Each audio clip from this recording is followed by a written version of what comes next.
bestow it upon the soldiers, end quote. Now, of course, that was after he raised the military pay by 50%.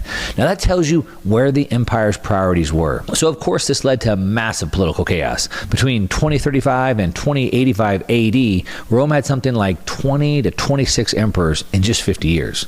And all of them died violently.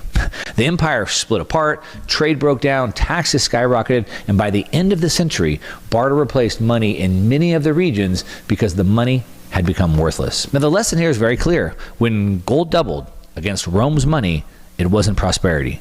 It was the market's vote of no confidence. It was the signal that the empire itself was collapsing. And that's the first clear example of this blueprint: currency debasement, gold doubling, and empire collapse. Okay, now after Rome, we see the exact same blueprint repeat again, but this time it's in Spain. Now, here we are in the 1500s. Spain was the superpower of the world at the time.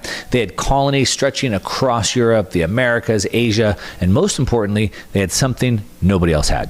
They had treasure fleets that were pouring in gold and silver from the New World. The Spanish galleons hauled unbelievable amounts of bullion, silver from the mountains of Potosi in Bolivia, gold from Mexico and the Caribbean. Now, at its peak, Spain was importing more than 200 tons of silver a year.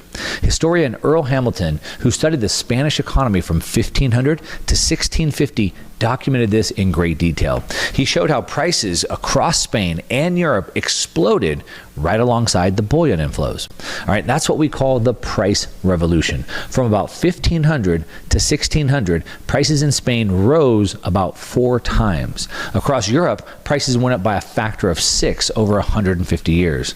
The poor, they couldn't keep up. Grain, wool, rents, they all skyrocketed. Now, for the average family, it was a complete disaster. It's important to point out here, though, even though they were on a gold and silver standard, when you increase the money supply, inflation, this fast without increasing the production of goods and services, you're going to get massive price increases. Now, also during this period, the crown, it borrowed heavily, especially under Philip II. Now, he waged war after war across Europe, and he funded all this with debt and silver shipments that never seemed to be enough.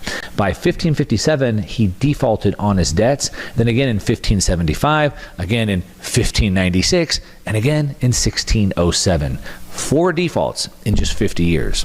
Now, some scholars estimate that at times his debts were over 60% of Spain's GDP, which sounds crazy, except when you realize that we're running 100% in the US or over 200% in Japan. But think about that. The richest empire in the world, drowning in debt and unable to pay their bills.